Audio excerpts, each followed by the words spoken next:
Hello guys, welcome back to ছোট মেয়ে blog. তো তোমরা সবাই জানো এখন খুব ঠান্ডা পড়েছে, আর ঠান্ডার মধ্যে তো একদমই উঠতে ইচ্ছে করছিল না। কিন্তু বাড়িতে কিছু গেস্ট এসেছিলো, গেস্ট বলছে দুটো মাসি আর তাদের ছেলেমেয়েরা। তো মা গিয়েছিল বাজারে, যার জন্য আমাকেই উঠতে হলো। উঠে আমি চা বসিয়ে দিলাম এখানে, আর তো তারপরে আমি চা ঢেলেও নিলাম। আমি জানি মা চলে আসবে আমার চা করতে করতে, তো তাই জন্য মায়ের জন্যও চা করে নিলাম। এবার চাটা নিয়ে গিয়ে আমি সবাইকে সার্ভ করে দিলাম। বিকজ ঠান্ডার মধ্যে এগুলো আমার করতে ইচ্ছা করে না, কিন্তু মা ছিল না বলে বাধ্যতামূলক আমাকে করতে হলো। আমি বানিয়েছি চা, এবার রিভিউ দাও। খুব খুব ভালো, খুব ভালো, হেভি সত্যি কথা বলো, খুব ভালো। তুই বল তো চা ভালো আছে? হ্যাঁ, ভীষণ ভালো। তুই তো খাওনি, তুমি কথা দিয়ে বলছিস, তুই বল। হ্যাঁ, ভালো ভালো হয়েছে। মাসি বলো, এই এগুলো রিভাইজ দেবে। মাসি বলো, তুমি বলো। খুব ভালো হয়েছে চাটা। চায়ে আগে থেকে এলাচ দেওয়া ছিল, ওই জন্য চা বেশি ভালো হয়েছে, সত্যি কথা। সো যে মাসিগুলো এসেছিলো, মাসির মেয়েটা এসেছিলো, ওরা যারা এসেছিলো সবাই চলে গেছে। আর এখন অনেক রাত হয়ে গেছে ওদের সাথে কথা বলতে বলতে, তাই জন্য মায়ের হাতেতে একটু রান্নার জোগাড় করতে যাবো। তো চলো কি রান্না করছি সেটাও তোমাদের সাথে শেয়ার করে নিচ্ছি। আর কি, আমার মা তো ব্লগে আসতেই চায় না, আমার একটু লজ্জা পায়। তো চলো গিয়ে দেখি মা কী করছে। আর মা আর আমি দুজনে মিলে আজকে একটু ঝটপট করে রান্নাটা করে নিই। তো মা দেখলাম বাজার থেকে চিকেন এনেছে, তো মাকে বললাম তার সাথে ফ্রাইড রাইস করে নিই। তার জন্য সবজিগুলো কাটতে বসে গেলাম। তো আজ হবে ফ্রাইড রাইস, তো তার জন্য এখানে চালটা ধুয়ে বসিয়ে দিয়েছিলাম, ভাতটা যাতে তাড়াতাড়ি হয়ে যায় তার জন্য। আর সবজিগুলো কেটে আলাদা আলাদা করে রেখেছিলাম ধুয়ে দিয়ে। বেশি সবজি অ্যাড করিনি, জাস্ট গাজর, বিনস আর মটরশুঁটি, কারণ বেশি সবজি আমার খুব একটা ভালো লাগে না। তো আমার যেগুলো ভালো লাগে আমি সেগুলোই দিয়েছিলাম। এখানে হচ্ছে ভাত, আর এখানে মা মাংসটা বসালো। এই যে আমার মা, কিছু বলবে?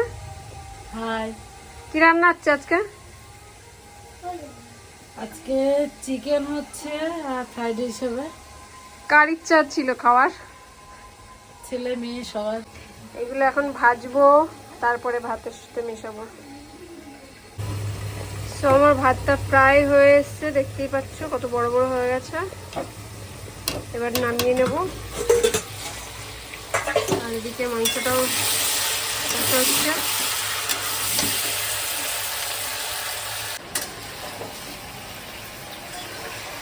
আমার কেমন পিকনিক মনে হচ্ছে। আমরা দেশের বাড়িতে আগে প্রত্যেক বছর এরকম শীতের সময় কতবার যে পিকনিক করতাম, বিরিয়ানি, ফ্রাইড রাইস, চিকেন।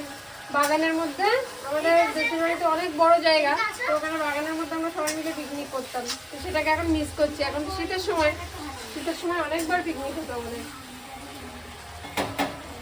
তো যাই হোক, ওই অল্প অল্প ফিল হচ্ছে আর কি সেরকম।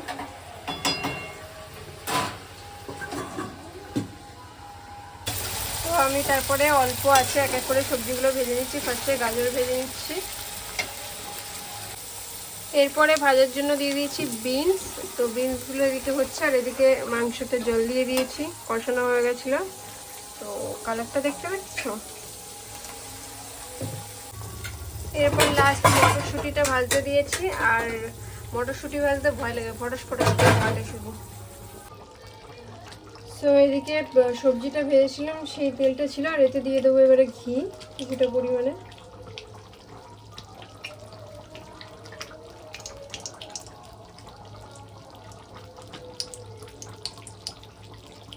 আর গ্যাসের ফ্লেমটা রাখতে হবে একদম লো।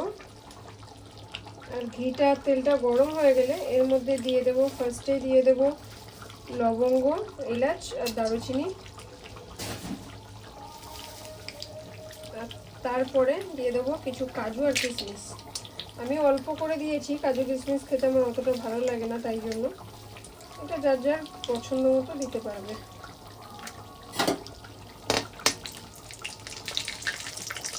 এটা একটু ভাজা ভাজা হয়ে গেলে এবার এতে সবজিগুলো অ্যাড করবো, করে রাইসটা অ্যাড করে দেবো। তো তারপরে সবজিগুলো সব মিশিয়ে দিয়ে আর রাইসগুলো দিয়ে একটু ঘি দিয়ে দিয়েছি, আর একটু অল্প করে চিনি দিয়ে দিয়েছি। তো আমার অলমোস্ট এখানে ফ্রাইড রাইস রেডি। আর এই যে চিকেন রেডি হয়ে গেছে, পুরো কমপ্লিট হয়ে গেছে রান্না। কালারটা দেখতে পাচ্ছ, স্মেলটাও সেরকম বেরোয়।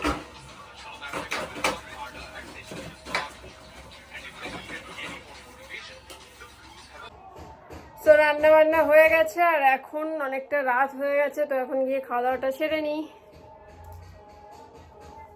সো এখানে খাওয়ার জন্য আমি চিকেন আর ফ্রাইড রাইস নিয়ে নিয়েছি।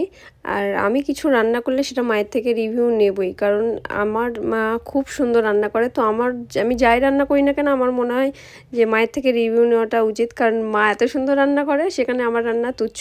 তো মা তো বলছিল খুব সুন্দর হয়েছে। তো যাই হোক, ভিডিওটা এই পর্যন্ত। ভিডিওটা ভালো লাগলে একটা লাইক করে দিও, আর লাস্ট আমার ভাইয়ের রিভিউটা একবার শুনে নাও। ফ্রাইড রাইস আর চিকেন খেতে কেমন লেগেছে? সেই স্বাদ।